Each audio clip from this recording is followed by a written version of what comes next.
Thank you, Pak Budi. And welcome back, everyone, and good afternoon. Welcome to the first, or the opening session for the thematic portion of this year's Indonesia Update, Governing Urban Indonesia. My name is Eve Warburton. I'm a research fellow at the Department of Political and Social Change, and I'm director of the Indonesia Institute. And it's a real pleasure and an honour to be chairing the keynote address for this year's conference, which will be delivered by Bapak Profesor Abidin Kusno. Professor Kusno is based at the Faculty of Environmental and Urban Change at York University in Toronto, and he is the former director of the York Centre for Asian Research. Professor Kusno, and I'm sure his work will be very familiar to all of you, is trained as both an architect and a historian, a unique mixture of disciplinary expertise which he brings to his really important and fascinating work. His work draws upon a range of fields, including, as I said, architecture, but also urban history, politics, and cultural studies. Professor Kusno is the author of a long list of publications, and in fact, a remarkably long list of books, which is very impressive, all of which deal with architecture, history, and the politics of space in Indonesia. And his most recent book, published just this year with NUS Press, is Jakarta, the City of 1,000 Dimensions. And I'm sure, like you all want me to stop talking and let Professor Kusno take the microphone. Please join me in welcoming him.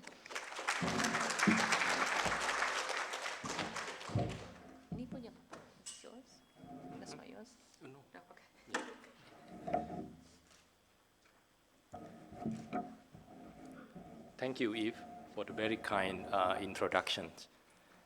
Welcome, everyone, from your lunch break. I hope you had a very good break. It would be nice to take a little nap.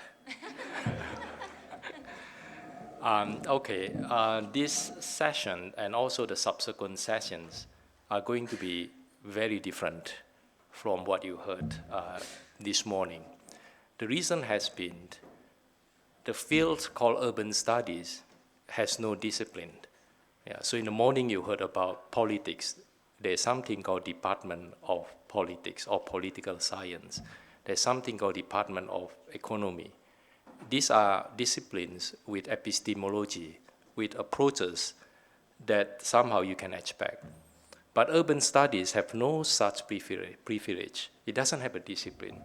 So what I would encourage everyone here is not to just listen to this keynote, but also to continue to stay on, listen to other panels, because we together, we are multitudes that somehow together constitute a field called urban studies. So it's a very fragmented field. And for me, the notion of keynote is a kind of a strange, because it's centered on one person covering everything.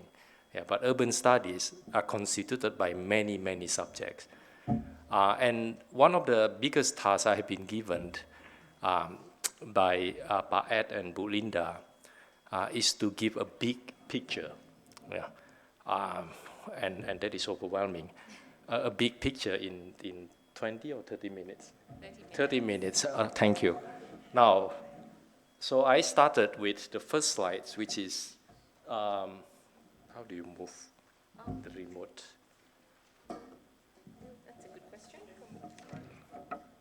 Oh, here. All right.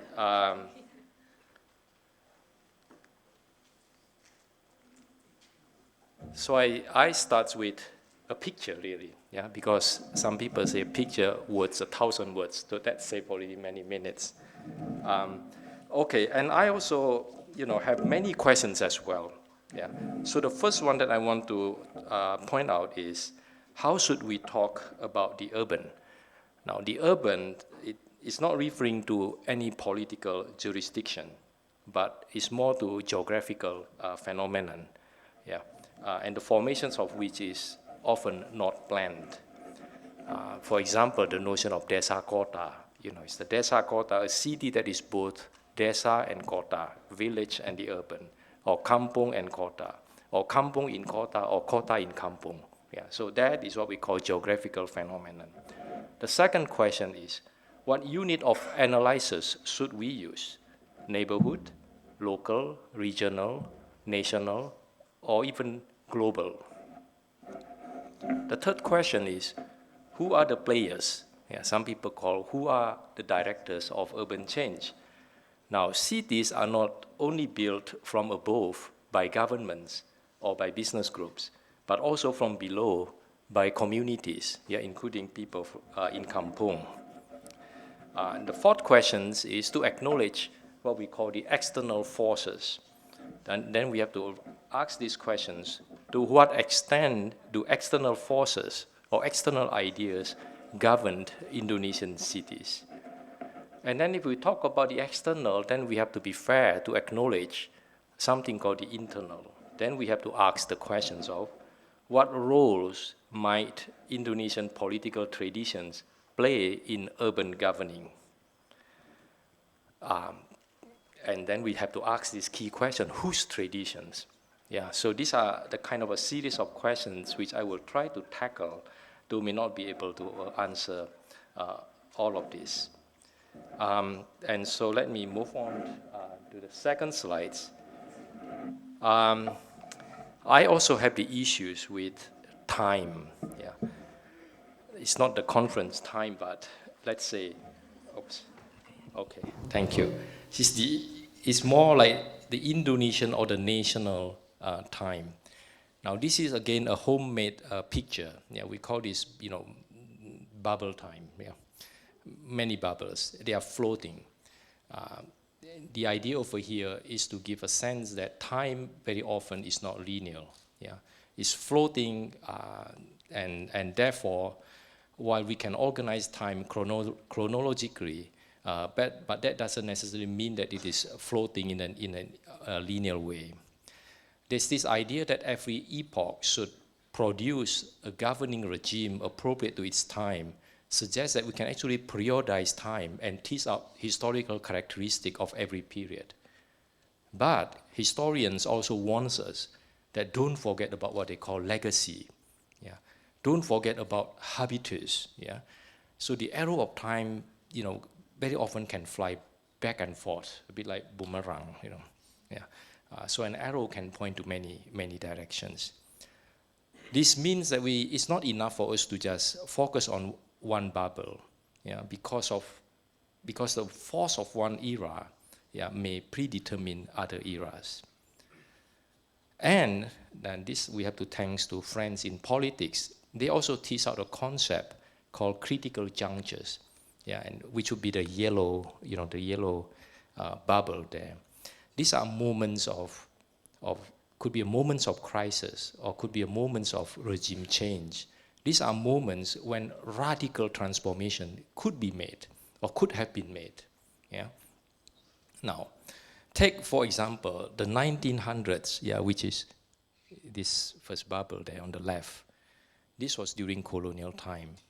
This was the moment when there was a rapid increase of urban population for the first time in colonial history.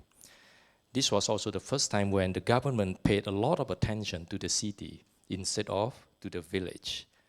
But Indonesians also remember this period as the period of what they call Zaman Pergerakan, the age in motion, which is essentially the age of urban modernity, which produced what we call anti-colonial urban generations.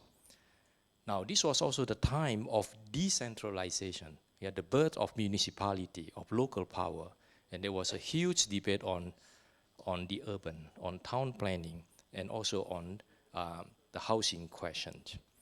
Now, let's quickly look at, say, the bubble number 2, which is 1950s. The 1950s is a very important period of decolonization. It was a critical junction for Indonesian nationalists to break with colonial legacy of housing gap. Now, since there was no housing construction program for rakyat, people during colonial time, housing for the poor embodies the idea of decolonization and commitment to revolusi, socialisme, and rakyat. And there's a quote from Muhammad Hatta, the first vice president, who spoke in 1950s Housing Congress. Basically, he was saying, our goal is to provide housing for everyone, but how to get there needs a long-term commitment and persistence, no matter how long it takes, Yeah, there's a kind of a belief in what we call the long-term planning. But such an aspiration did not last long. Yeah, it was soon displaced by another era known as Suharto New Order. Yeah, but sometimes we forgot that in fact the New Order, yeah, the era somehow resembles the very old colonial era. So let me just move on to the next slides. So it is quite true. We know that the Suharto New Order is an anti-thesis of the Sukarno era. Yeah, so you see on your right over there, pay attention to 1972. There was a housing seminar, yeah, in 1972. It's interesting. In Indonesian, it was called Lokakarya, and it is purposefully used as a way to not evoke the memory of the 1950 Congress. Yeah, so instead of using Congress, they use Lokakarya. The government produced a policy that resembles the three patterns of housing strategies from the colonial era, which is the one on the left. Yeah. So these two eras seem to agree that private companies should build houses for the upper middle class. Yeah. And the second one, government should build houses for its staff, the employee, and also maybe workers in the formal sector. And the third one is rakyat should build their own houses in kampung, yeah, with or without the kampung improvement project. Now this is pretty interesting because we already see from these three components, yeah, there's a participations between the business sector, the government, the state, and also the people, the rakyat. Yeah. Today we call this public-private partnership, but back then there was already something like this. Okay, and so be that as it may, the policy has a huge impact on the urban form of Indonesian cities. Yeah, a city divided by class. Yeah, so you look at the map on the left and the right, it shows the kind of urban duality in both colonial and the post-colonial Suharto era. The planned, or what they call the built area, is where property ownerships were recognized. And the unplanned area, only the color one could tell, which is the green one in the colonial map, and that would be the dark color in the contemporary map. Now, the unplanned area is where lands were governed by traditional system of land tenure. And this unplanned area was somehow relatively autonomous. In the past, it was not part of colonial administrations. Yeah, so that is one argument that I'm trying to make, the connection between the colonial and the post-colonial Suharto era. Now, if there was a profound continuity or resemblance in housing strategy of the Suharto and the colonial era, the same can be said in the structure of governance. Yeah, I'm sorry that the image is not so clear. Yeah, it's from a government educational handbook. But it is a juxtaposition of two structures of government. Yeah, the one on the left is the Dutch colonial state, and on the right is the Suharto New Order, yeah, from the structure of 1974. Now, Heather Sutherland, who wrote a wonderful book called The Making of Bureaucratic Elites, you know, I had a quote over here, basically said, look how similar they are. Yeah? Now, what is interesting for me here is actually the bottom level, yeah, below the line, which is this yellow line here. Yeah, it says Desa Lura. We could also say it's a kampung kota as well. This area is considered as non-governmental, non-political. Now, in that handbook, yeah, it's called pemerintah palsu. It's a pemerintah semu, which is an interesting term, which means it's a shadowy government. It's a social domain, supposed not to be political, and it is relatively autonomous. So it's less hierarchical in that domain. Yeah. And in fact, that is the domain that is most dynamic. Yeah, later on we'll hear from Elisa and from Rita how dynamic that sphere is. And now let's zoom in, yeah, to this sphere, yeah, to a bigger diagram. And again, this is just another picture, another sketch, yeah, drawn from the book by Ong Hock Ham, a historian. You could see on the left side, yeah, at the bottom is this informal, shadowy, non-institutional governance run by intermediaries. Yeah, in Indonesia, during colonial time, it was called Jago. Yeah, but in the post-colonial time, we know the term Firman. But Ian Wilson can tell us a lot on this one. Now, being in the middle, these intermediaries become interesting because it mediates between what we call the Gusti and the Kaula. Yeah, Gusti can be understood as the master, and the Kaula, say the rakyat, the people.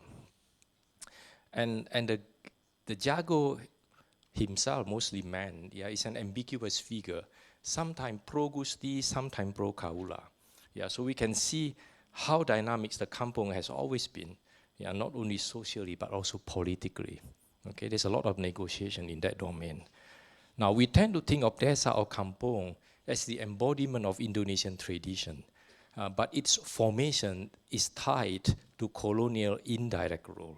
Yeah, so the image on the right over there is a kind of, again, a speculative research, trying to figure out whether the 1980s growth coalition, yeah, of Suharto, Indonesia, in fact, ought to be understood in relation to this earlier partnership. Yeah. Of course, what is new in the growth coalition here is that we have NGO, right, at the side of civil society, and there's also the military, and there's also a World Bank. Yeah. So there are many different new components in this growth coalition, yeah, as opposed to the earlier diagram.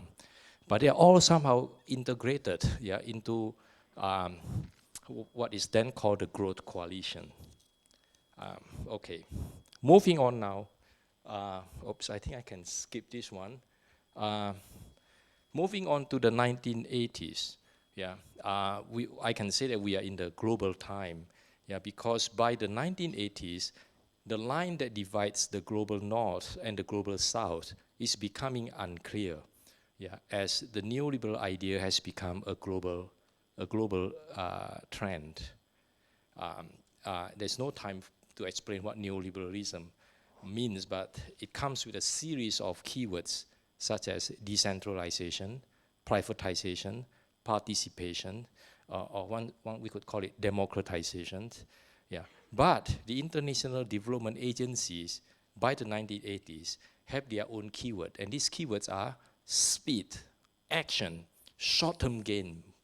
Yeah, these are all language of business. Yeah. And the new strategy is, again, public-private partnership. Okay. Now, let me just give one quick example.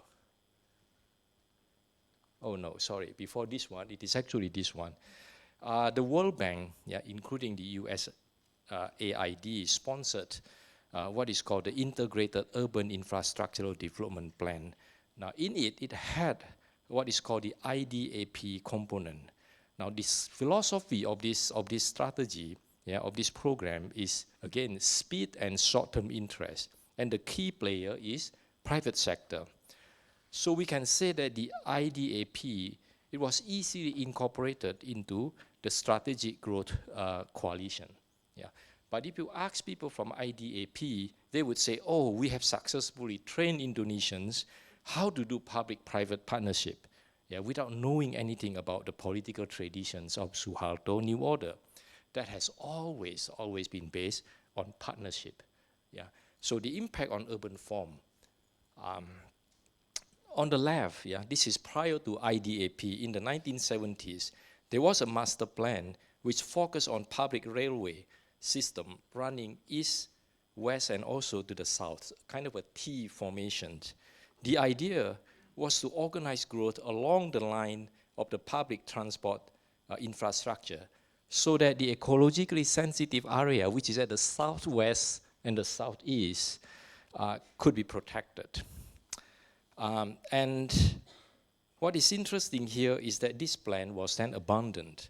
Yeah, it has been neglected. Yeah, and on the right, yeah, by the late 1980s, at the time when IDAP and the Suharto Growth Coalition came together, a concentric plan was approved. Yeah, and this concentric plan allowed a kind of a finger model, yeah, to develop. This finger model basically encouraged new towns to sprawl to all different directions, and this have obviously stressed out the aquifer zones in the southeast and the southwest areas. So the 1980s is a mess up time. It's such an important time for Indonesian urban history. Everything then was flexible, including regulations, planning, and bylaws. There's a term circulated at that time, semuanya bisa diatur. Okay? And Jakarta was a space of exception, transformed very, very radically by a series of presidential decrees. One of the most famous presidential decrees was the Jakarta Bay Reclamation. The 1995 presidential decree, almost like creating a path dependent for the subsequent governors. It was a foundation for approving reclamations eventually. And so I guess what is important here is that urban form is extremely important. Infrastructure is not like a policy where you could change through a process. Urban form, once it is in place, you have to live with it. You have to take it, or you just have to abandon it. And you will be normalized by it as well. So we have to be very serious with urban infrastructure. Now, the last two slides. Okay, now this is moving forward and moving very fast forward to our 1999 decentralizations, which is our own time. I was quite struck by the morning's presentation that the post-reformasi is a re-centralization. I mean, if you ask Indonesian scholars, is it re-centralizations or further decentralization? The best answer is both. Re-centralization and decentralization further. And what I'm going to show you is actually a further decentralization to the point of maybe closer to re-centralization. But there are 2 points here. One is that the past, all those things that I just mentioned very quickly, they all continue to the present. They all get integrated into some kind of a characteristic of Indonesian governing tradition. Now, the second one is then we move forward, we can speculate a few things. The first is decentralizations is almost like become like a splintering of the growth coalition. From what used to be a centralized one into multiple local ones. So daerah growth coalition are now also committed to speedy short-term gains. They are competing for rewards and investment. It is more and more difficult today to imagine a long-term comprehensive planning that would address issues of social and environmental justice. Now, the second point here is the populist turn in Indonesian politics, which have turned kepala daerah into political entrepreneurs, of course with some exceptions. But what is important here, the kepala daerah today, they have to upgrade their communication skills so as to improve the Kaula Gusti relations. So we are seeing more and more attempts of kepala daerah trying to reach out to kampung, to support kampung, to intervene in kampung affairs, and to claim success in improving kampung, ignoring that in fact kampung has its own traditions of sustaining themselves as well. Now, the third point is the gap that divided the city remains. The government knows that they just don't have the capacity to support all kampung. They can only choose and pick based on popular pressures and also political calculations. So what they did, in fact, can potentially further divide not just the city, but kampung communities themselves into what we might call the winners and the losers. So it will become more and more difficult to imagine a trans or the cross-kampung movement. So you have scattered kampung movement, but it's difficult to imagine a trans-kampung movement in places, especially like Jakarta. Now the fourth one is basically politics of moving forward. And this is a quote from Jokowi in 2014 when he was running for president.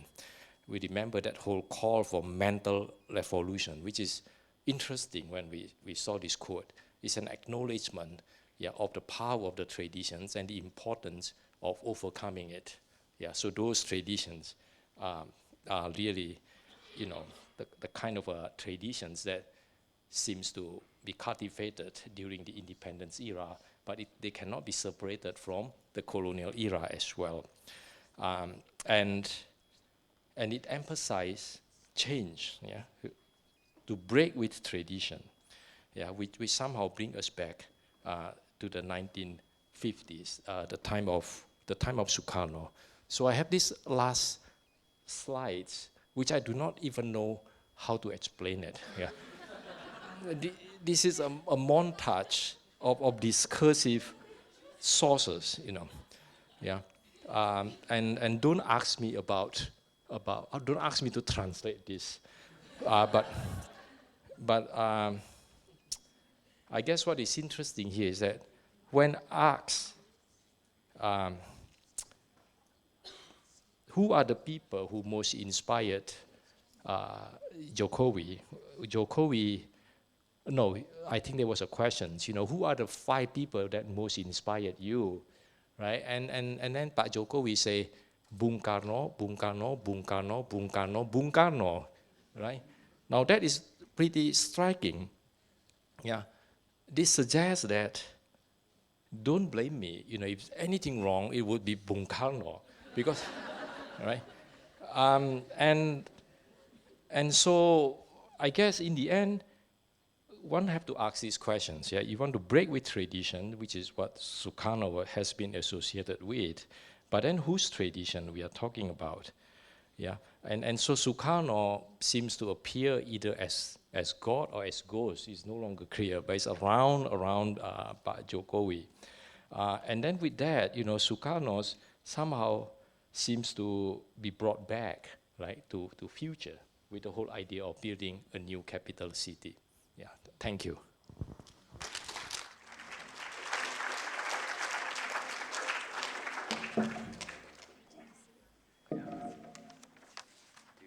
Sure, okay. Thank you very much, Professor Kusno. I think that was a really, yes. Yeah, that was a really wonderful opening to the conference. And I think you offered us a really kind of compelling reminder that so many of the institutions and interventions that we talk about all the time as though they're a product of the sort of post-Suharto era, like decentralization, have these really, really deep historical roots all the way back to the colonial period. So a really wonderful way to start. Okay, so we have 15 minutes of Q&A. I'm going to echo my colleague Sana Jaffrey by saying 1 question each, no speeches, just questions, and I will take 3 at once, and then we'll go to some online questions. So can I see some raised hands if you have a question for Professor Kusno? Rini in the purple jacket here, Rini. Anyone else in this first lot? Yes, thank you, Professor Reid. We got another microphone over here. Oh, this is it? Oh, sorry, yeah. I don't need this. I'll shout. To Professor Anthony Reid. If you want to use a spare microphone, I can use this. This is fine. Okay, Rini, silakan. Thank you. Thank you, Pak Abidin. That was a really interesting. Hidupin dulu.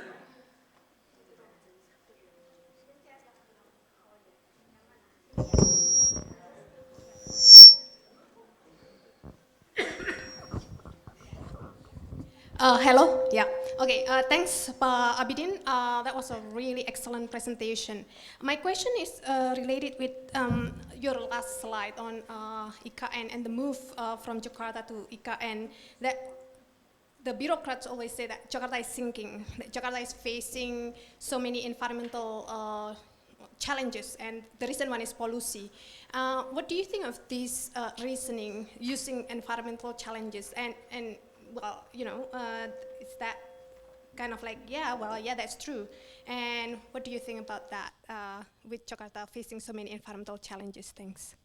And we'll go straight to Professor Anthony Reid.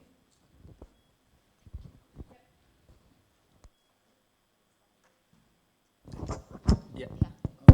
It's counterintuitive. It's great to hear a wonderful address. Thank you very much. There's a mischievous question, but if you were asked by the president or whoever to lay the foundation for the new capital, what would be your single piece of strategic necessity to get it right this time as opposed to all the mistakes of the past? Two very easy questions to begin, Pak Kusno.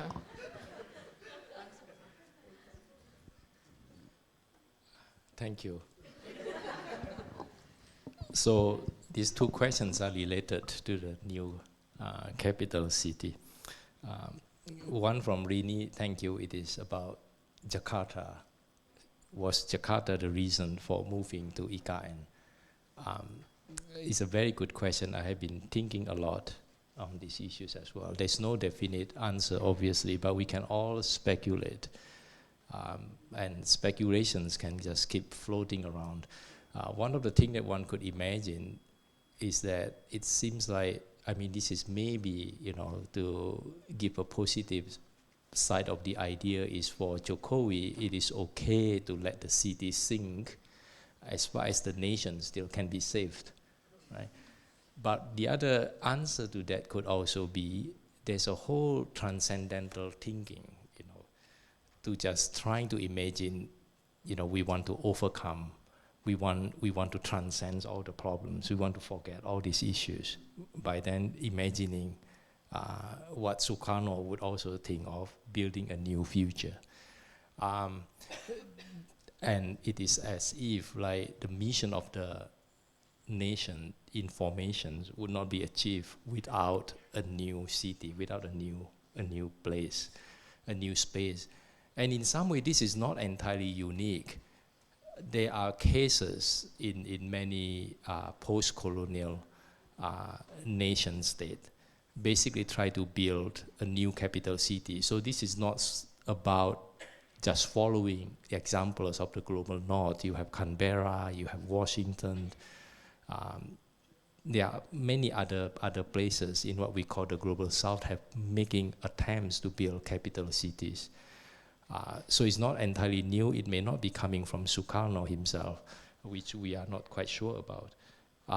And then the fifth speculations over here maybe has a lot to do with this idea. I guess we have to acknowledge that Indonesia, like many global south, cities in the global south, has never experienced what in the West would call the universal infrastructural ideal, you know, where the city is built with infrastructure for everyone. Indonesian cities have never had that experience. In the early 20th century, the great experiments of state modernisms in Europe had never been imported to the colony. The colony continued to live in fragmented infrastructure. So we have to acknowledge how, if you experience Jakarta, experience many places, really festive, people are very resilient, they continue to live, but everyone would like to have a better infrastructure. So we have to acknowledge that yearning for a better infrastructure, and hopefully universal infrastructural ideal that can be used by everyone and for everyone. And I do not know whether the IKN has that vision.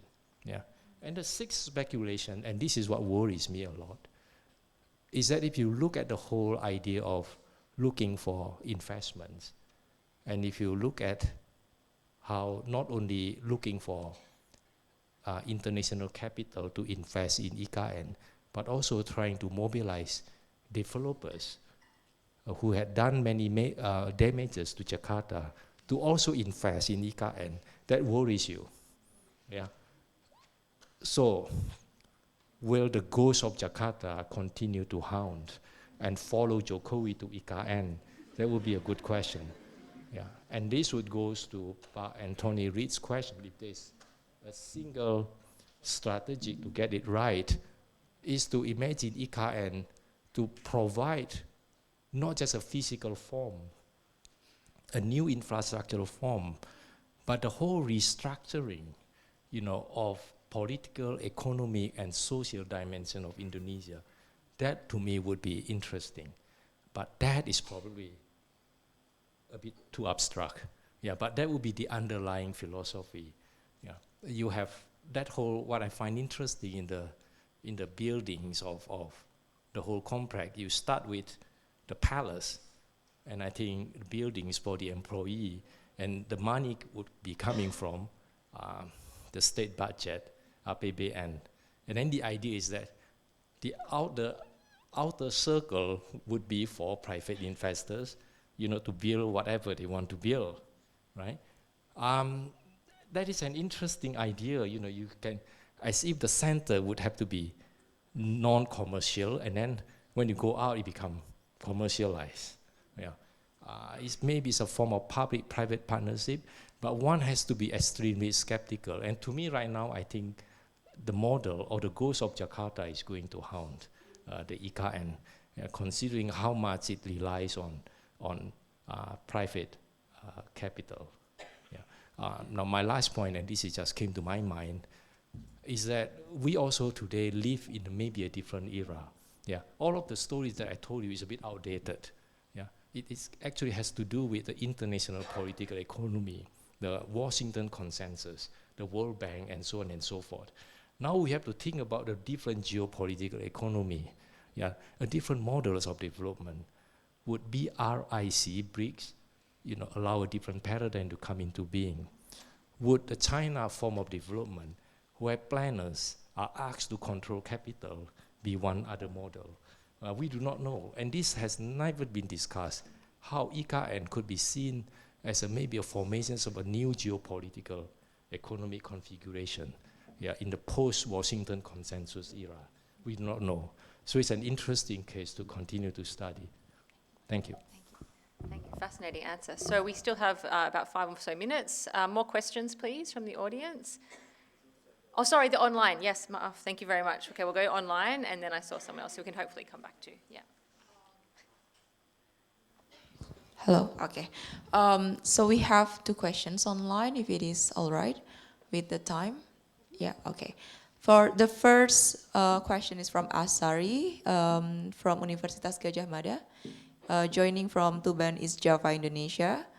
Assuming that each time bubble has a specific contributions, not deterministic, solely shaped by the initial time bubble, so that each subsequent bubble actually becomes an opportunity for anyone to make a change.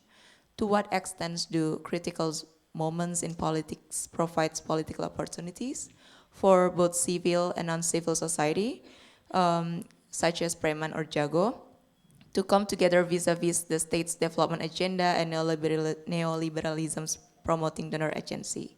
If yes, could you provide examples of an instance where civil and uncivil society elements converge and leverage crisis situations as opportunities? And then Can the second one be really quick? Yeah, okay. Sorry, that's the long That's a questions. long And then the second one is from Farhan Ansari from University of Newcastle. You mentioned about Jokowi promoting the notions of revolusi mental, but I've observed that these notions of mentality or mentalitas was also mobilized. For example, during the New Order as promoted by Murtopo, do you think there is a continuity here, and do you have any idea what is the origin of referring to mentalitas as an important component to solve national development problem? You have 2 minutes. All right, thank you. Well, I play with that bubble thing is basically to help me clarify myself or trying to think about something. I think I like that whole idea of how the old can continue to the present, but there is an opportunity for the old to be transformed into something entirely new. Right? That is where we learn from our friends in political science. They have this notion of critical juncture, right?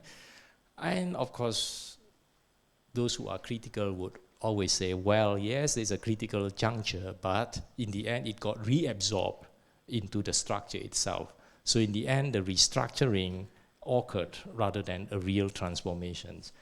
Now, your questions are not your question. The Ashari's question is whether civil society was able to grasp that moment, and to turn things around and to make them play a major role.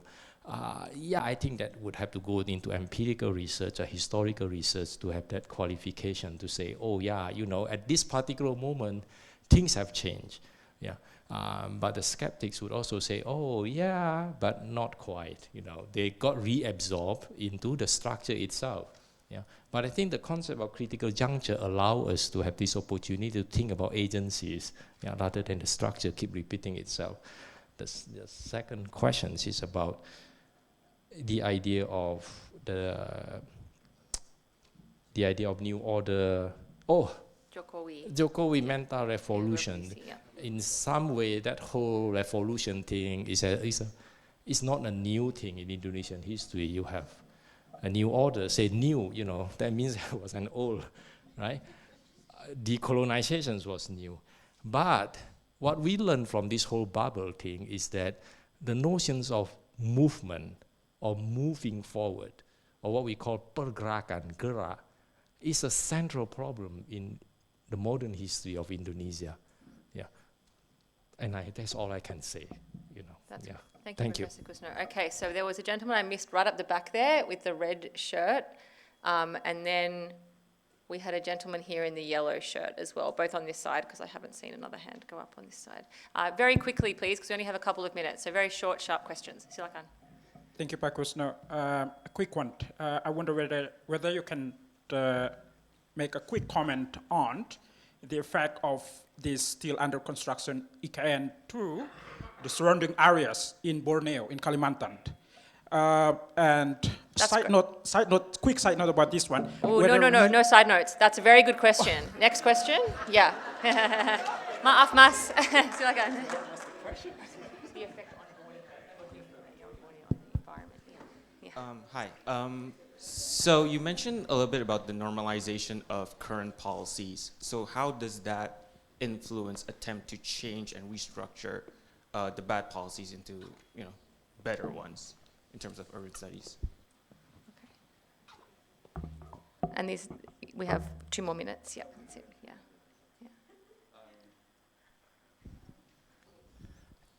Yeah, the effect on Borneo, yeah, is a good.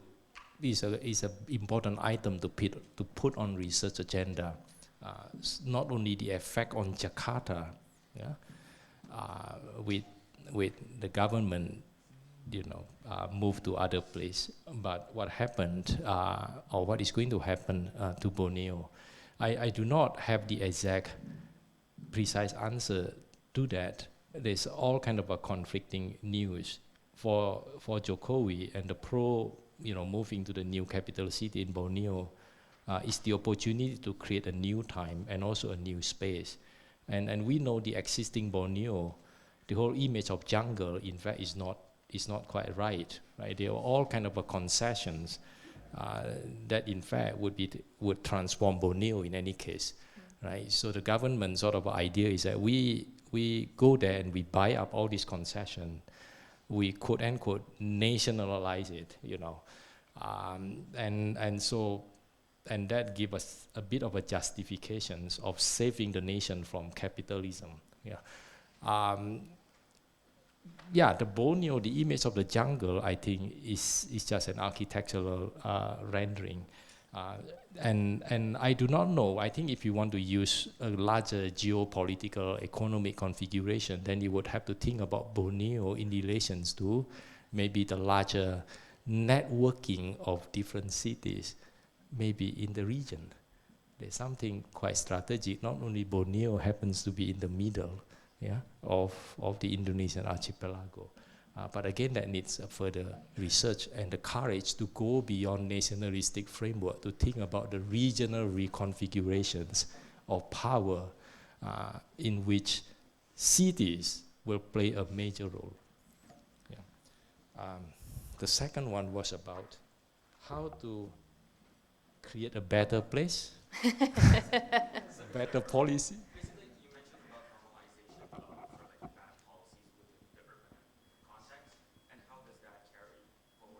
Oh, okay, great. That is a great question. About normalization. The strange thing about space, the built environment, is that when we are given a new space, we don't like it because we just don't like it for some strange reason. It's not like what I want. But then you have no choice because you can't break it, you know. So you live with it, and you are eventually conditioned by it. and you grow to not really like it, but you become normalized in that space. I mean, this is a bit too theoretical now, but this is a very Foucauldian concept, you know. You will be subjected not by role. No one cares about role policy, but you are subjected by space. Your everyday life change. You adapted to it, and you turn something that is very miserable into something that is workable. Yeah, and difficult to explain, but that is how everyday life works. That is the politics of everyday life. Okay, thank you. Great note to end on. Thank you so much, Professor Kusno. I will just ask that you all remain seated where you are because we're moving straight now into the second session of our conference. Thank you very much once again to our keynote, Professor Kusno.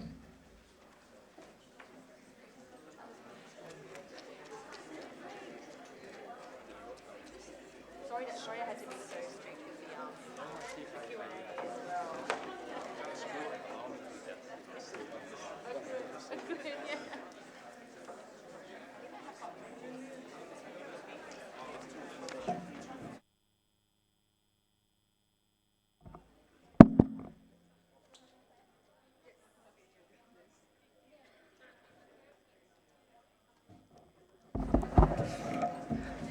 Okay, so we're now moving on to the second session of the conference, the first panel session.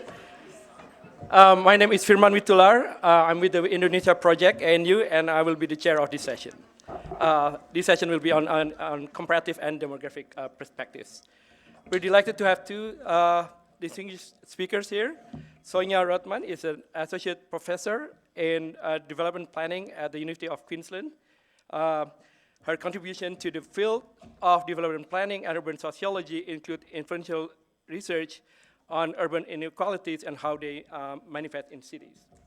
And she has done her research work in Indonesia, Samoa, Uganda, Argentina, and Australia.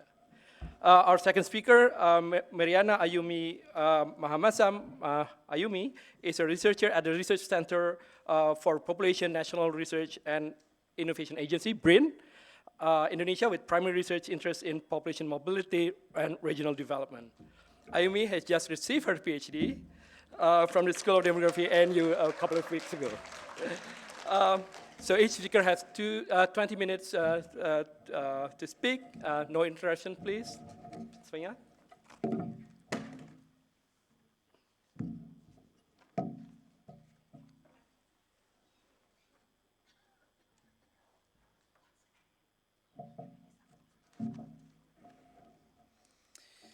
Okay, is this okay? Yes? Okay, thank you very much, Firman, and thank you everyone for being here. Thank you very much for the invitation. Ed, Linda, where is Linda? And I really want to, apart from saying thank you to all the team from the Indonesia project, I really want to congratulate you because I think the program works really well. Like you see how the sessions are very well thought and there is a really good connection. So thank you for Abidin because he has done a great job to allow me to start now with, and I'm going to also provide an overview of planning, which I think that is going to perhaps simplify the discussion for many of the speakers later on. So I'm not going to spend a lot of time on things that will be discussed later today. So I was asked to provide a discussion of urban planning in Indonesia in the context of what we called the Southern Planning or Global South Planning. So this is what I'm hoping to cover today, but I just want to start with the acknowledgement of country. So I acknowledge the Gunawal people here, the traditional owners, at the custodianship of the lands on which we meet today in Canberra, Gunawal country. I live and work in Brisbane, Menjin, so I also provide my respects to Jagera and Turrbal people, just acknowledging that the lands where we live and work are unceded lands, and we pay our respects to to that. So I also pay my respects to descendants who continue cultural and spiritual connections to country. I recognize their valuable contributions to Australian and global societies. And I also acknowledge that these spaces where we are have always been spaces that provide opportunities for teaching, learning, research, and collaboration for many, many years, thousands of years before this university was built, and all these places for research and learning were built here. So thank you.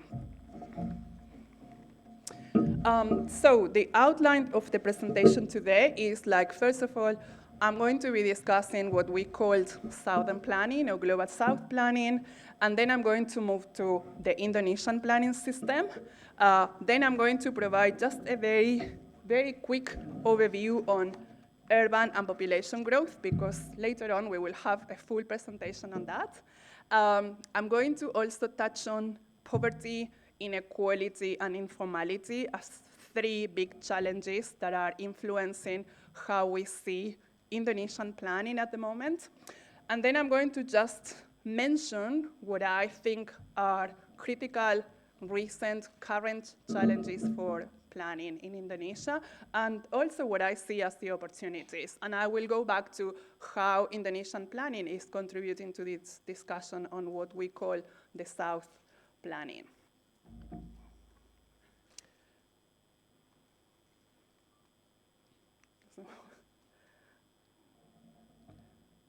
Is it moving? Oh, yes. Okay, so just to start with what we think about Southern planning, and perhaps some of you have already seen this image.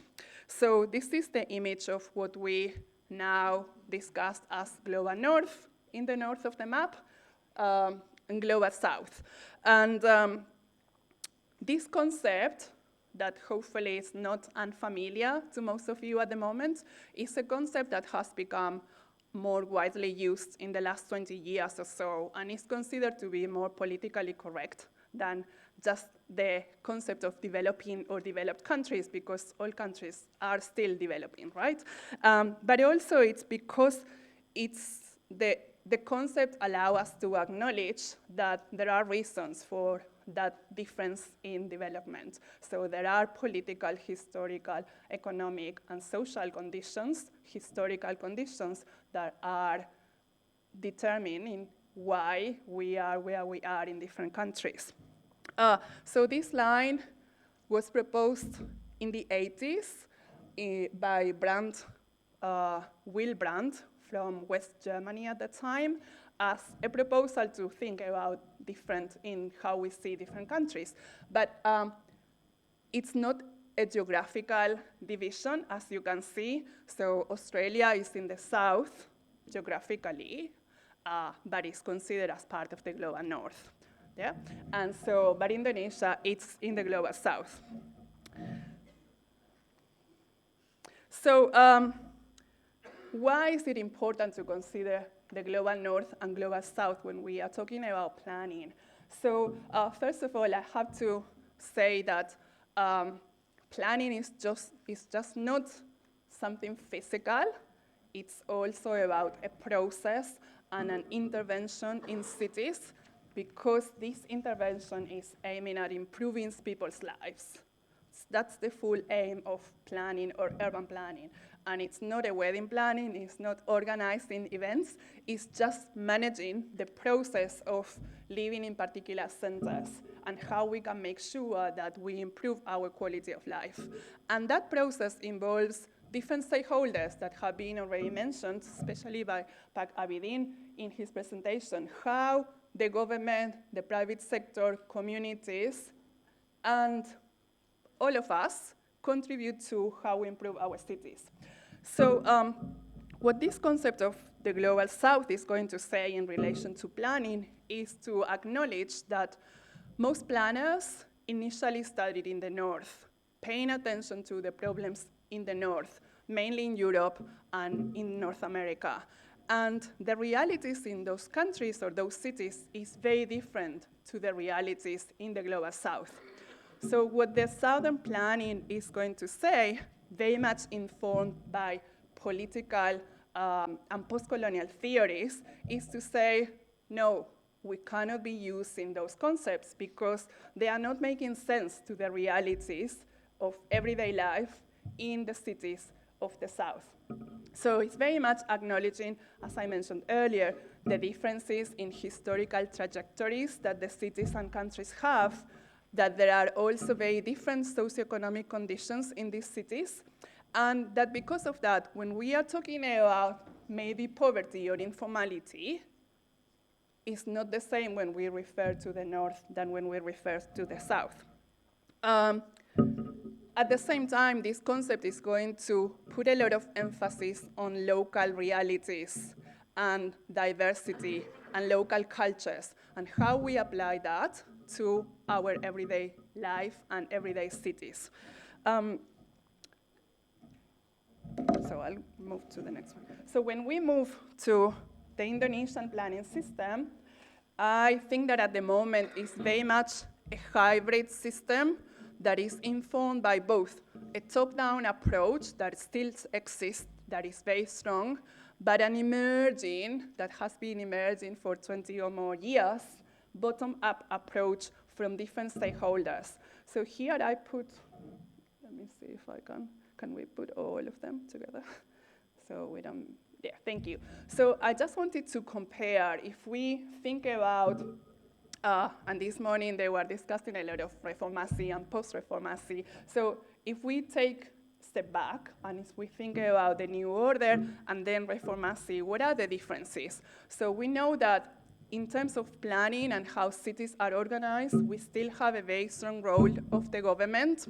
The national government in the new order was directing changes in cities, but it was very much supporting the private sector. A private sector that is very much an elite private sector, is very much a very selective group of developers, especially in Jakarta, with who had a very clear vision of what sort of city they wanted. And of course, at that time, we know that local governments were very weak in terms of managing cities, managing growth, and how we wanted those cities to be. At the same time, there was a lot of corruption. At that time, very much informed or in relation to the national government and developers. There were very clear alliances between the two. And at the same time, we find that there were lots of, I will call, disregarding or violation of planning rules. At that point, very much based on the national government actions. But then if we look at reformacy, so of course we know that the government is still with a very, very strong role dictating how growth is going to be.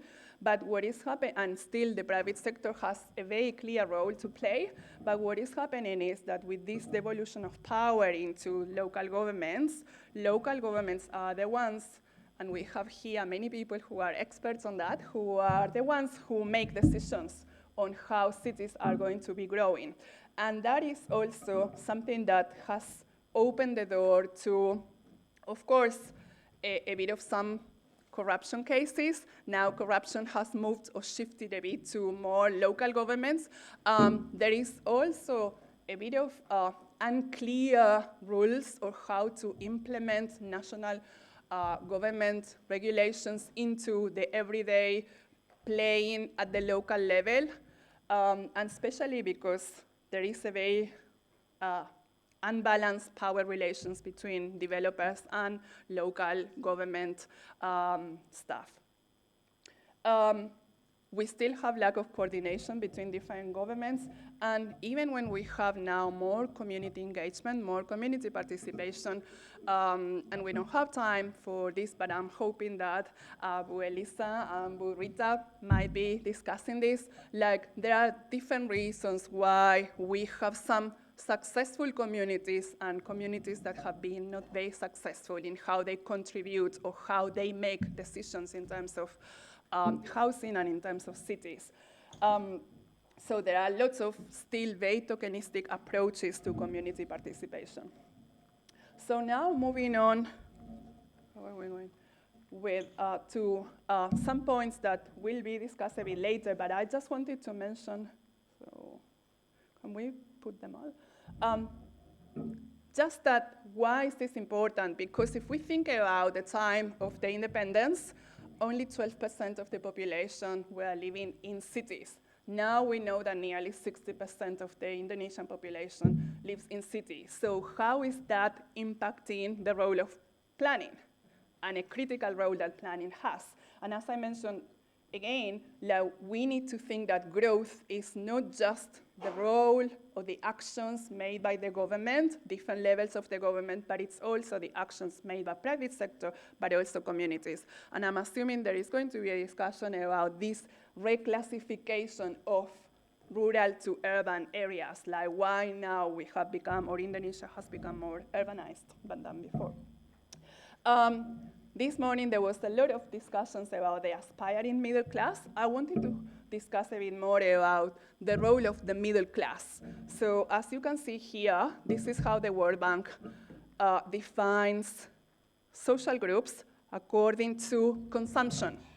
So you can see here that the middle class, it's around 20% of Indonesian population at the moment. However, it represents 50% of the consumption at the national level.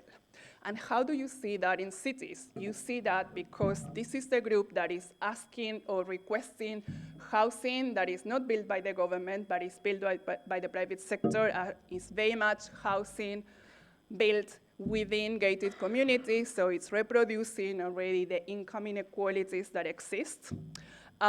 Is the class that uses or goes around in shopping centers, is requesting more cafes, more global retails, is requesting a particular type of consumption that was there not before in Indonesia. And is also asking for private services and infrastructure. So how do we put that into context in cities in terms of the change that that is creating? And we, of course, have still the poor groups that are still sometimes in silence, sometimes not in silence, building their own spaces, creating and self-building their own housing and environments. So, how much time? Oh, okay.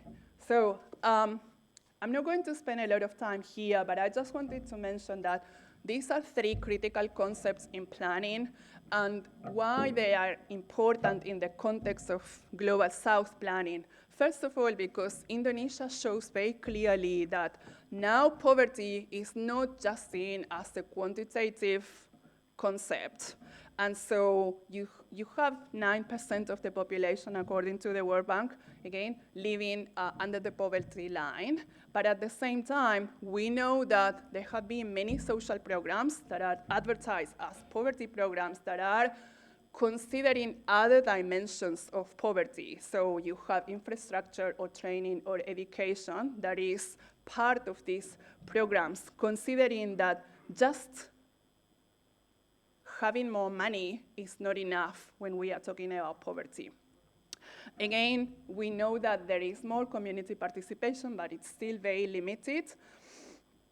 And again, income inequality is currently, and I see it as the most important challenge for the government, more than poverty, and it's going to become even more serious than it is at the moment.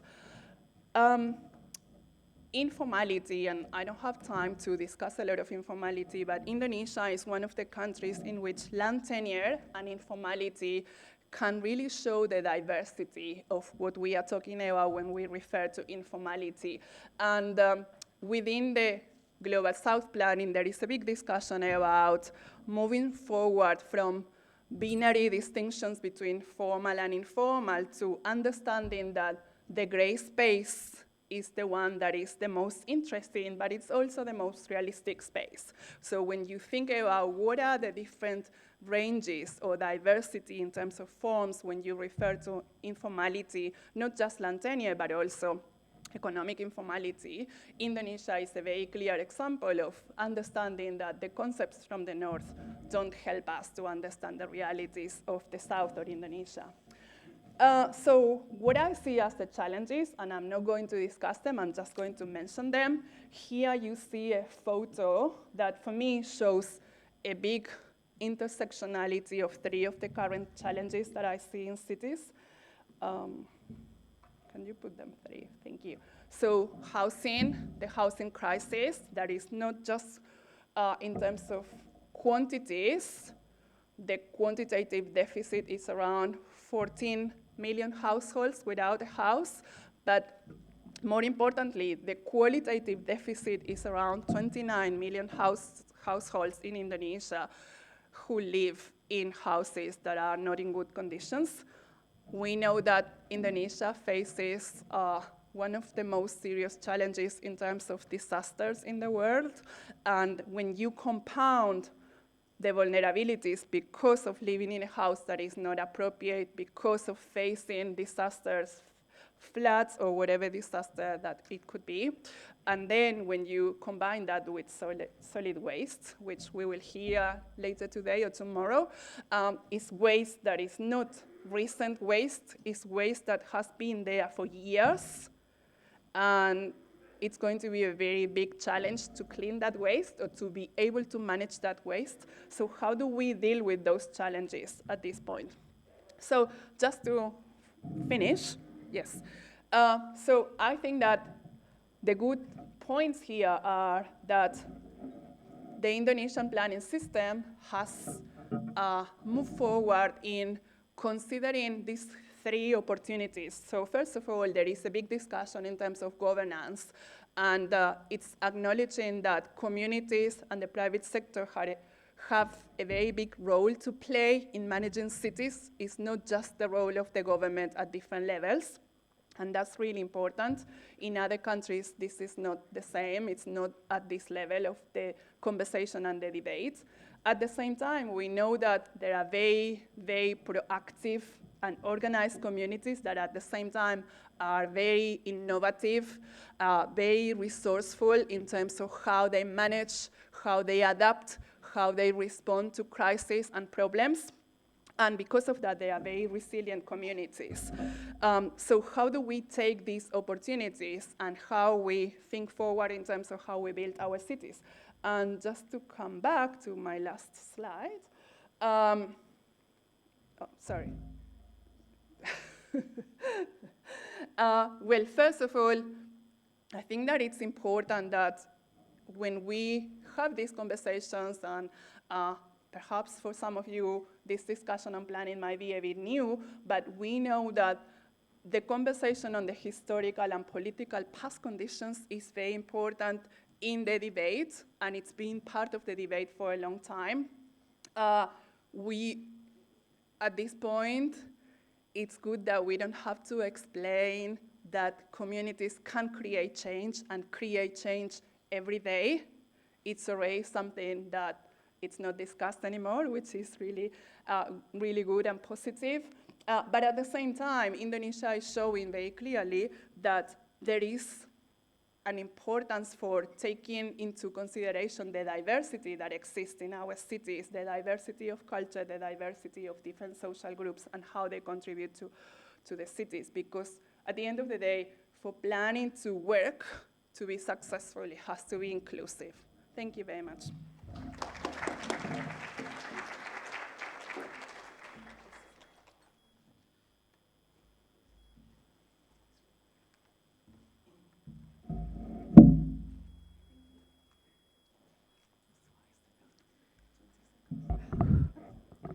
Good afternoon, everyone. First of all, I want to thank the Indonesian Project for such a great honor to present in this conference. For past few years, as a student, I regularly attend this conference. I will sit somewhere in the back row in the corner. So being a presenter today, it's quite nerve-wracking experience. So please bear with me because I'm really nervous right now. So for this presentation, I will talk about my work with Luhkiti Katerina, my colleague also from the Center for Population BRIN, and our paper titled Urbanisation in Indonesia, Demographic Changes and Spatial Patterns. Okay, so Here's the outline of my presentation today. Firstly, I will talk about what urbanization actually means. Next, I will discuss trends and changes of urban population in Indonesia, and the presentation will continue to discuss the spatial patterns of urban areas in the country. And the last part will discuss some highlights from the urbanization trends and pattern in Indonesia.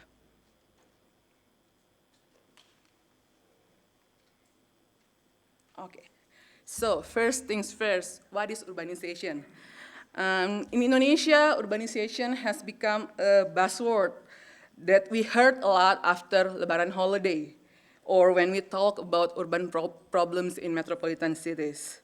In the news, government officials even also often talk about the need to suppress a lot of people moving from rural to urban areas because it causes urbanizations.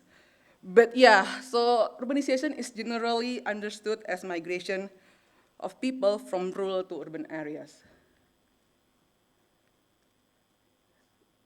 It's not totally wrong, but urbanization means more than that. So urbanization actually refers to the process in which a growing proportion of population lives in urban areas. But the growth of urban population doesn't necessarily equal to urbanization. It can only be considered as urbanization when the growth of urban population exceeds the national or rural growth rates. So there are three components that can contribute to urban population growth. First, natural population increase. So more births and less deaths in urban area result in the growth of its population. Second, the one that many people are familiar with, rural to urban migration. And lastly, as rural areas develop over time, their status might change to urban areas. And when the status change, we instantly have more urban population. So these graphs show you the urbanization level across world's region. So you can see the variation across the region from only 35% urban population in South Asia to about 83% urban population in North America. In Asia and Pacific, Indonesia, and also Australia belong to this group. On average, about 60% of the population live in urban area. It is evident that the wealthier the countries, the higher their levels of urbanization. That's why urbanization is argued to be a crucial factor in accelerating economic development in a country. However, once countries reach higher levels of urbanization, for example, in more developed countries, their urban growth will be naturally slow. On the other hand, in less developed countries, where the level of urbanization is still in the low or mid-level, we can expect accelerated urbanization alongside their economic development. So, urbanization is closely related to the growth of urban population. So understanding the population dynamic is critical to get insight into regional development and also the various implications of urbanization across the region. So how are the urbanization trends and patterns in Indonesia? Apologize if the table is quite difficult to peruse, but let us look at the trends of urban population across region in Indonesia for the past 20 years. So over the years, all the regions have experienced a significant increase in their proportion of urban population. However, only Java and Bali region that currently has the majority of its population living in urban area. Urbanization is evident in all regions since their growth of urban population has exceeded their total population growth over the years. Among the regions, the East Indonesia has the highest urban population growth over the years of about, on average, 4% annually. Meanwhile, the Java-Bali regions show the lowest rate of urban population growth. While observing the urban population profiles in Indonesia, it's also important to look at its age structure. Here I show you the population pyramid between urban and rural population in 2010 and 2020, and the proportion of in 2010, the proportion of young adults in urban area was noticeably higher than that of rural areas. Interestingly, in 2020, there are similar patterns of age structure between urban and rural areas, and we can say that both areas are experiencing the gradual shift towards higher age groups within their age structure. If we look at the demographic trends in Indonesia, recent data released by Statistics Indonesia (BPS) show that fertility rates in urban areas were lower than those in rural areas. On the other hand, urban mortality rates were higher than rural areas. With this situation, we will expect that urban area experience slower population growth and aging population. In fact, as shown in previous slides, urban Indonesia experienced higher population growth and also higher proportion of young adult groups. In this situation, we can say that rural-urban migration have an important role in the urbanization situation in Indonesia. Over the years, the majority of recent migrants in Indonesia are those between age 15 to 34 years. Young people move from rural to urban areas for various motives, including work and educated-related reasons. And rural to urban migration has notably appeared in the form of migration within a province and also within an island. While urbanization could take place with only natural increased population and also rural to urban migration, there is also another factor that plays an important role in urbanization, that is reclassification of rural to urban areas. So what is reclassification of rural to urban area? So in Indonesia, reclassification occurs at the smallest administrative level. We usually call it desa or kelurahan. The term desa and kelurahan refer to the governance status of the administrative level. In many cases, desa is equated with rural village. Kelurahan is urban village. So I use the term locality to avoid confusion, since rural and urban status discussed here is nothing to do with the governance status. So I refer to the classification based on the unit's development level. So the urban-rural status of the localities in Indonesia is updated every 10 years by BPS before the population census began. And it became the basis for determining the spatial coverage of urban areas in Indonesia.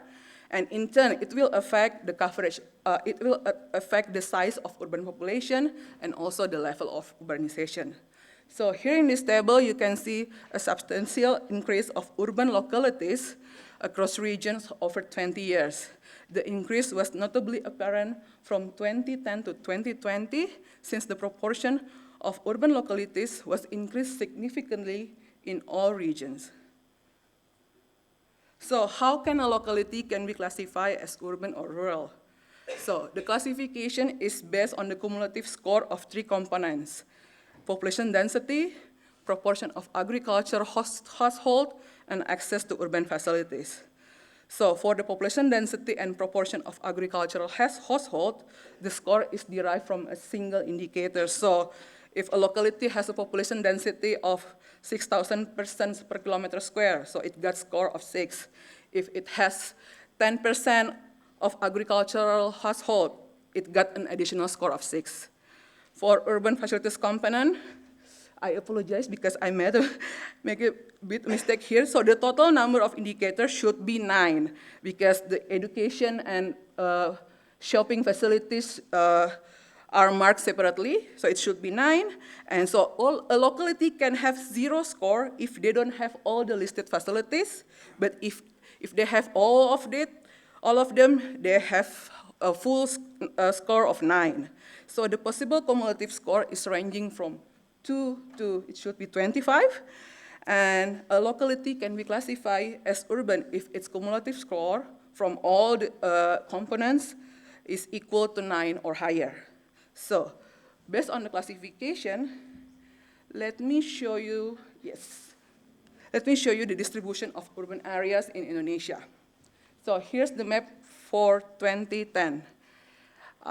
For those who's not familiar with Indonesian map, I'm really sorry, it's a bit a blind map, peta buta, so you have to figure out which island is what. So, but here you can see the coverage of urban areas is still very limited in 2010. Urban areas are mainly concentrated in several spots. Even in Java, I think you see a darker black here around Jakarta. So the prominent agglomerated urban area can be observed in Jakarta and its surrounding area. In 2020, the change is quite dramatic. So there are significant changes in urban areas coverage, particularly in Java region. Most of the areas in the Java are urban. We can say that Java has evolved into an urbanized island. In other regions, like in Sumatra, Kalimantan, and Sulawesi, you can also see many new urban area agglomerations. So, from the spatial pattern of urban areas in Indonesia, some highlights are, first, urbanization in Indonesia is marked by the expansion of urban centers around existing autonomous cities. It is also influenced by the spillover of urban population in the surrounding areas of large cities. Also, the significant increase in urban localities can be linked to intensive infrastructure development in the country. For example, in Java Island, there's a huge construction of toll roads throughout the island that had connected the entire island. Also, in other regions, infrastructure development under Jokowi's PSN program, Proyek Strategis Nasional, it also has great influence on the development of new urban areas. And another thing is there is also increasing intensity of extractive industry in regions beyond Java. So, what are the key takeaways from the population and spatial dynamics of urbanization in Indonesia? If we look at the overall population distribution, it can be said that Indonesia has become an urbanized country. However, urbanized pattern is only prominent in Java-Bali region. And this region is still expected to dominate national economic structure despite its slower urban population growth. Next, in Kalimantan region, it is designated as the new home of Indonesian capital. Its urban population currently nearly reached half of its total population. With the ongoing development of the new capital, the number is expected to increase in the upcoming years. For Eastern Indonesia, it now has the lowest share of urban population, but also it has the highest urban population growth rate. So in the future, we might expect to see accelerating pace of urbanization. So if you look at the major causes of urbanization in Indonesia, the predominant contributor has been changed over time. Before 1990, natural increase has been argued to be the greatest contributor to urbanization. However, along with demographic transition in the country, the population growth rate has slowed. The importance of rural to urban migration has increased significantly in around 90s and 2000s. Over the past 20 years, the rate of recent migration in Indonesia has also been slow. On the other hand, as we can see in the map before, there are significant changes in the coverage of urban areas. So it can be said that reclassification plays a major role in recent urbanization in Indonesia. If we look at the urban-rural classification method, reclassification indicates a significant decrease, can indicate a significant decrease of agricultural household. The situation might bring challenges in land use changes and also transformation of agricultural-based activities. The transformation is also reflected in significant decrease in the number of agricultural households. That the data I derived from Census of Agriculture. The most recent one is just a few months ago, so I only got the data from 2013. But even 10 years ago, only 40% of households in Indonesia are considered agricultural household. And I guess the proportion is expected to be lower in recent years as indicated in localities reclassification. So, last thing I want to highlight is the classification method for locality status. For the past 20 years, the indicators are practically remains the same. So there's one indicator is removed in 2020. The availability of movie theater within the 5-kilometer radius is not longer anymore in 2020 classification. But the biggest concern is some indicators such as the classification range for population density and proportion of agricultural household may no longer be relevant with the current progress of regional development in the country. Also, the classification of areas into two distinct categories, rural and urban, might not be able to provide a precise description of the development status of a locality. Urban locality in Jakarta, and let's say in one of the provinces in Eastern Indonesia, they all urban categorized into urban, but they must have a very different urban characteristic. So the rural-urban dichotomy can give a misleading assumption into the urbanized process in Indonesia, since there is a blurred distinction between urban and rural areas across the region. Yeah. My final remarks for this presentation, urbanization in Indonesia is expected to continue along with the government's efforts to accelerate national development. And urbanized processes will result in economic transformation and affect regional planning throughout the country. And I think more research on the urbanized processes across various regions in Indonesia is highly needed because we need to understand what the urban status truly means within the Indonesian context. Thank you.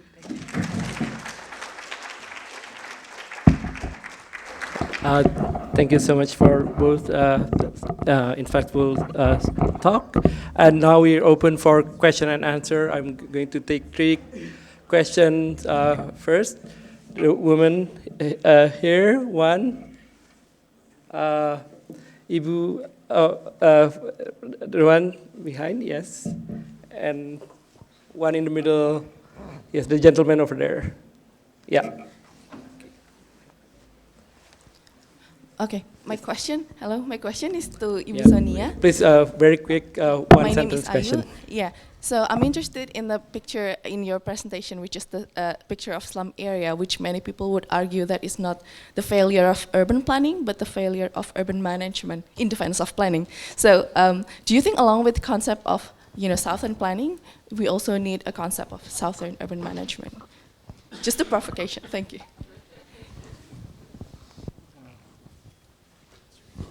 Please. Yes, please. Sorry. Your name, yes. Katharina Williams. A question to Sonia, please. About communities can create change. I imagine that there is that space of resistance in civil society in relation to the previous keynote speaker as well.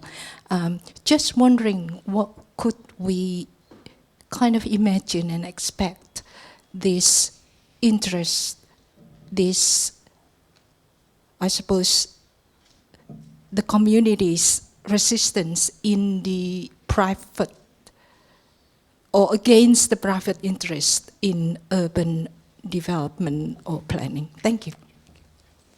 And the third one, yes, please.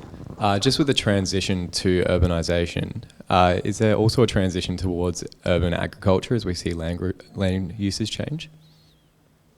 Is there a transition towards the urbanisation of agriculture as well with the transition to urban populations? All right, please, Sonia, and Ayu.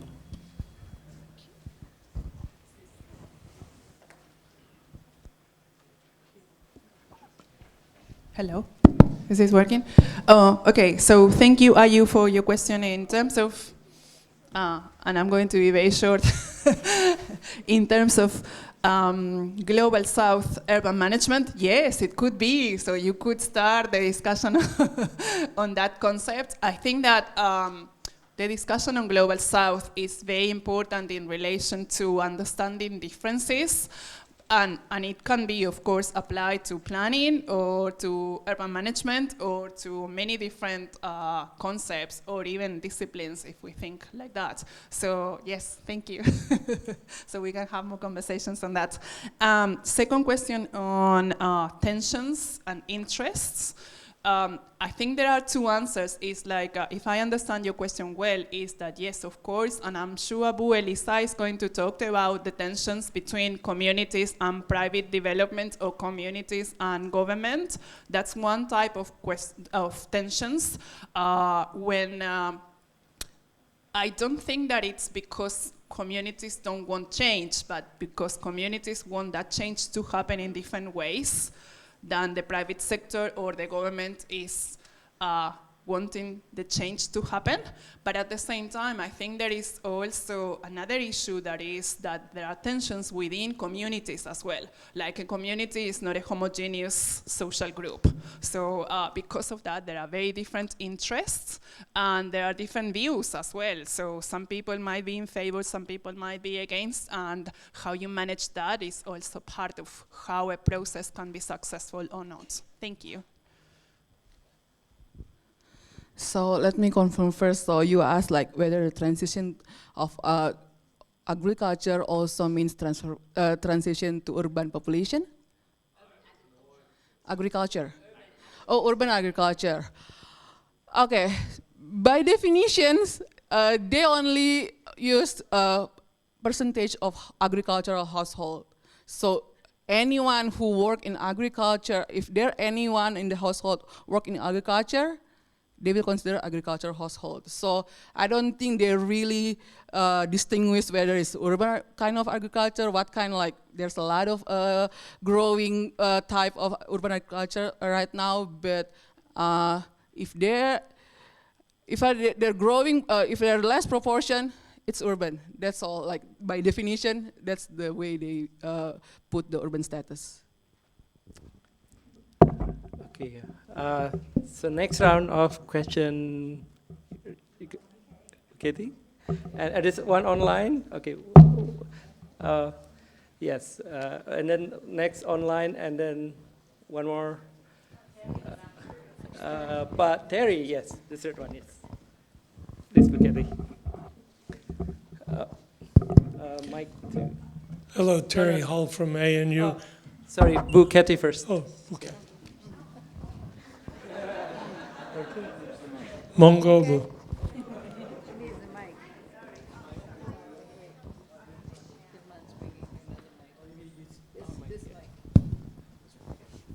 Oh, hello, Kathy Robinson from ANU. Thank you for two very interesting presentations. And I was just interested very much, I mean, maybe both of you could comment on this, in this idea about southern planning and how that might relate to what was happening in Indonesia and what Indonesia might contribute. So I was interested, does either the theory of southern planning or the practice in Indonesia take account of vernacular architecture and vernacular infrastructure? There's very interesting work by Paul Memmott with respect to Indigenous Australians in that regard, about looking at, you know, and how people live, how they want to live, how they obtain services, and of course how they have their livelihoods if we're talking about cities with a lot of informal sector occupation. So is that formally part of I mean, I suppose some of these earlier questions sort of touched on the same issue about whether, but is that formally incorporated into these ideas of southern planning, and is there Indonesian experience that then feeds into that? Thank you. Thank you. And online, please. There's one question from online. It's from Zain Gobel, Indonesian Programs at the University of Queensland. Question for Sonia. Could you elaborate on how you think about participations in terms of actors, the process where participation occurs, and how researchers might understand or evaluate the extent of actors' participations? Thank you.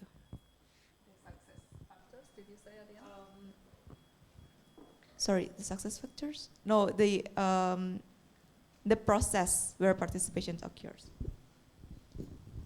Okay. No, one more. Pat Terry, yes. Thank you. I'd like to just ask, there's been a call for more research, and I was wondering if Ayumi from BRIN is able to comment on the availability of data in Indonesia from BPS and also from Department Dalam Negeri, and how easy is it for researchers to get access to that data? Okay. I wish I have the answer, Pak Terry. But yeah, like for now, like maybe a lot of demographers and also Indonesian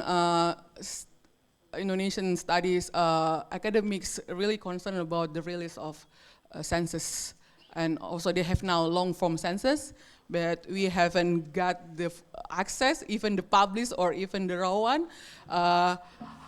For my paper, I'm interested to see, because like a lot of previous papers in Urbanisation Indonesia also look at the cities' urbanizations, but we haven't had the data. So we formally requested BRIN, but only God knows when, I think. But yeah, for now we expect even like the publishing data, and the published data version is really expected now, but yeah, we're still waiting. Thank you. Yes. So in relation to the question on vernacular architecture, so the concept as such is not part of the main discussion on Global South planning, but at the same time, there is a big discussion on the importance of local practices, local materials, and of course, local culture. So in that sense, it is part of embedded into the conversation, because one of the main discussions within Southern planning is to say, well, you cannot really cut and paste. You cannot be talking about best practices because they don't work, they don't exist. So the whole thing is how you adapt, how do you understand the particular conditions of that particular time, type of place, that particular community, that particular situation. And because of that, you cannot be just replicating practices. So based on that, the concept of vernacular architecture that is putting emphasis on the local and how you use local materials, but also local practices, also fits into the whole discussion. So I would say it's part, but it's not as explicit as you mentioned from the work of Paul Mehmet, yeah. And the second question from Sane online. Thank you, Sane, for your question. I think that we will hear more in the next panel on the success or failure of communities, and I've been trying to reflect on that for many years.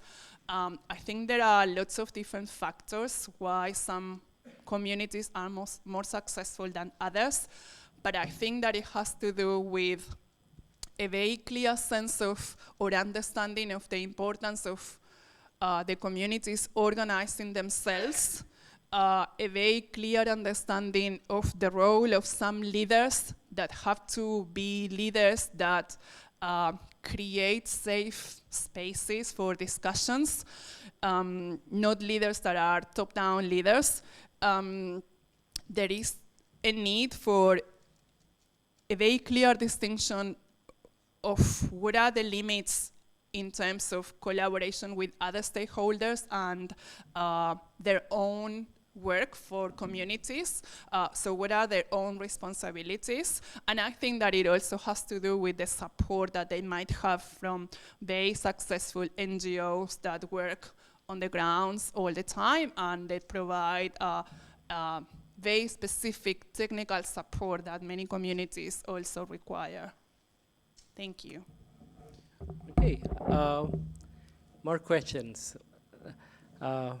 One, Budi. Second one, and then third one at this. Okay, must be first. Thank you very much. So my question to Sonia, you have been mentioning about this urbanization problem, but one debate that has been going on urban management is that what level that is needed to manage urban problems. So people like Tommy Firman said that, well, city mayors is not enough to measure, but if you go to the governor, it is too big. If you go to national, it is not the problem.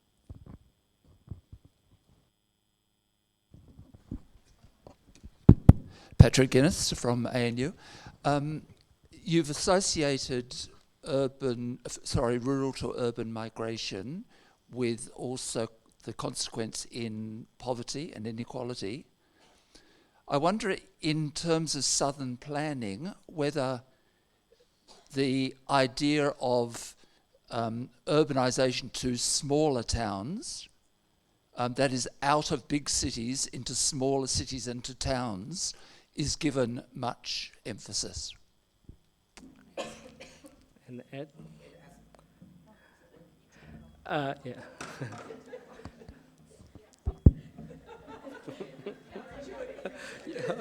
You're out of time, Ed. Out is working. If the light is out, it's working. Okay. My question is for Ayumi, and it's about the map. That map you show of Java sort of freaks me out, the 2021, which shows like Java as this urban island. And I also I showed it to one of my students who's doing research on rural Java, and he looked really closely at the map, and it looks like the place he's doing research on rural Java is now classified as urban. So you seem to be sort of towards the end criticizing or at least calling for a revision of the classification. I would just want to push you to go a bit further. I mean, how useful do you think this current classification system is, and how would you change it? Okay, thank you. So we only have 3 minutes to answer all questions. So you want to go first, Sonia? Or, okay, Ayumi.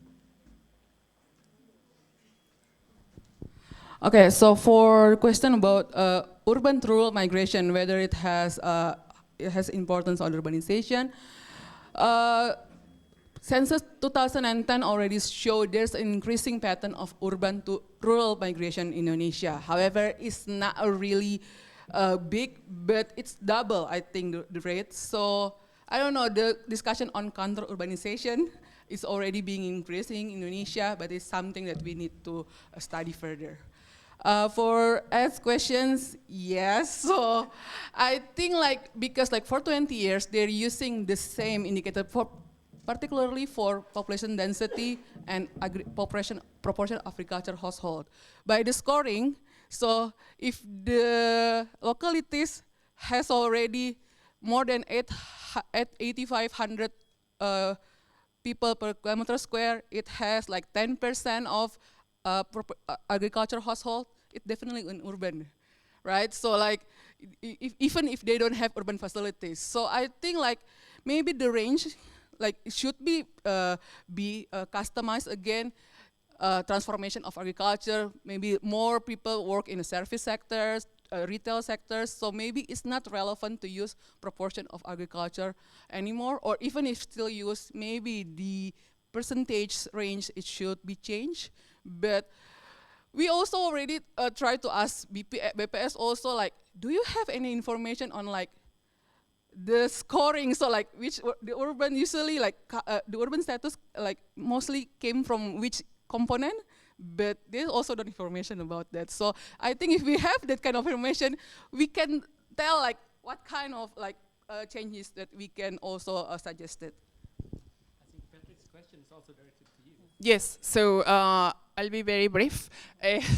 So in relation to the small cities, so Southern Planning is advocating for looking at cities that are called ordinary cities, or cities that are off the map, because it's a critique to saying we don't care about global cities, London, New York, or we don't care because it's not applicable to us, so we need to look at ordinary cities. Yeah.